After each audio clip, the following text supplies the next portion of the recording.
Non, moi j'avais envie de vous parler de quelque chose d'un peu moins exotique, un peu plus militant. En fait, ce mois-ci, le mois de juin, c'est le mois des fiertés en fait. Pour l'occasion, en fait, il y a les jeunes de la commune de Dambéa, à côté de Nouméa, pour ceux qui ne sont pas en Calédonie, qui voulaient organiser une exposition en fait, qui montre en fait une exposition pour lutter contre l'homophobie en fait et contre les discriminations plus généralement. Et c'est un artiste qui s'appelle Fabien, Fab Art. Allez voir ce qu'il fait, c'est génial.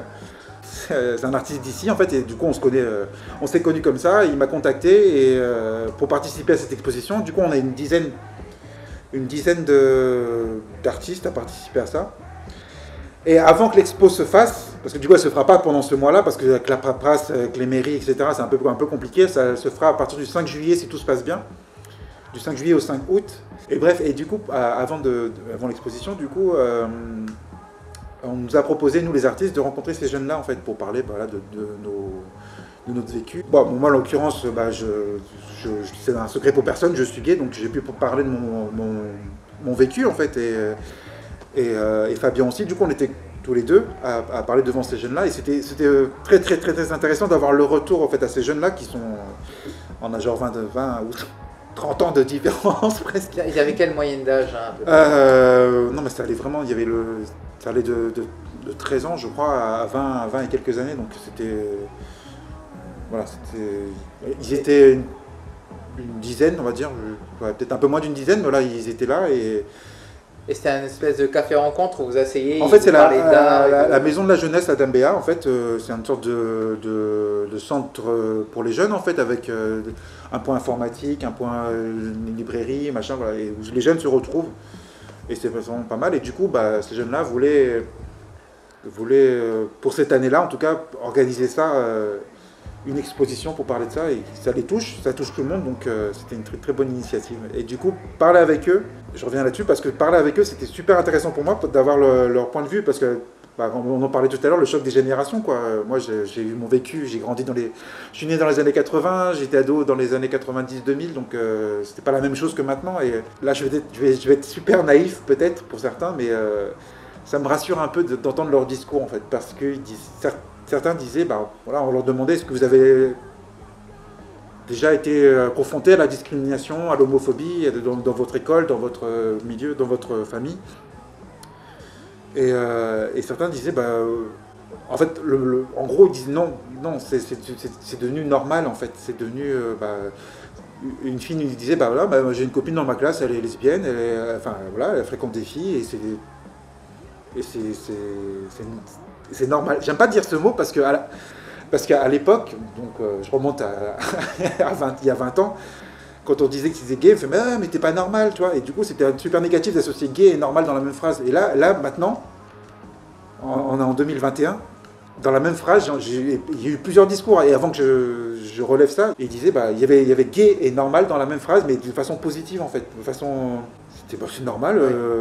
Antagoniste. Voilà.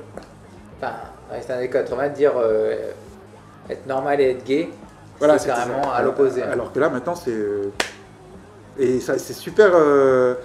Alors, je sais, c'est qu'un point, c'était quelques jeunes à un moment donné, machin. Je sais que dans le monde entier, il y en a qui galèrent et qui se font tuer. Même encore en Calédonie, où il y a peut-être des parents qui les acceptent pas forcément et du coup qui répressent ça par rapport à leurs enfants. Et voilà, et du coup, c'est ce qu'on est venu aussi à parler, c'est que ça reste un problème de génération. Ça y est, eux, j'ai envie de dire que nous on est foutus.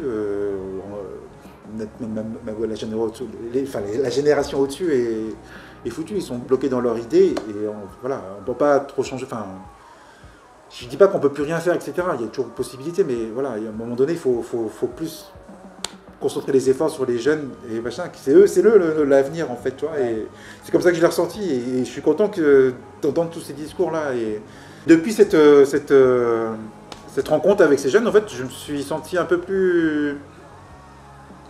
pas impliqué, mais plus engagé, ouais. Voilà, un peu plus qu'avant. Moi, je suis pas quelqu'un de très militant. Je milite dans le cadre, dans le cercle de ma famille, de mes amis, etc. Sans plus, quoi. Voilà, c'est pas moi qui vais prendre un drapeau et qui va défiler dans la rue. Je suis pas comme ça. Donc, je suis désolé, mais voilà. Mais du coup, ça m'a amené un peu plus vers ce chemin-là. la prévention, il n'y a rien de tel que effectivement la répéter, la répéter, la répéter. Et justement, à chaque fois qu'elle prenne un peu plus d'ampleur pour que pour ces gens-là qui, si jamais ils ne se sentent pas concernés, qui se disent « Ah ok, bon effectivement, on fait partie d'un tout. » Et quand je dis on fait partie d'un tout, c'est aussi bien l'enfant qui est homosexuel que le parent qui va accompagner avec ça. La vieille école, c'est pas qu'une chose, c'est d'accepter que l'enfant soit homosexuel. C'est aussi le regard que les autres vont avoir, parce que la vieille école est très attachée à ça aussi. Hein. Déjà la vieille école, mais en anglais ça fait plus cool, c'est old school. Old school. Voilà. Donc, c'est vrai, quand t'es old school, c'est un peu plus compliqué, tu sais, quand les gens ils t'amènent avec des shit en disant ah putain ton gosse il est gay ou un truc comme ça. Et moi j'ai envie de dire, à la limite c'est un plus parce que ça te demande de devenir un parent plus cool. En fait, de toute façon, si tu aimes ton gosse, c'est toi qui l'as fait ton gosse. C'est comme ça que je le conçois le truc. J'ai pas de gosse, etc. Mais c'est ton enfant et c'est la chair de ta chair. Donc c'est pas un choix qu'il s'est pas levé un matin et dire je choisis d'être gay. Non, c'est ce qu'il est. Donc si tu l'aimes comme il est, tu l'aimes. Peu importe sa sexualité. Voilà. Peu importe ce qu'il écoute comme musique. Hein. S'il écoute du métal, excuse-moi. Hein.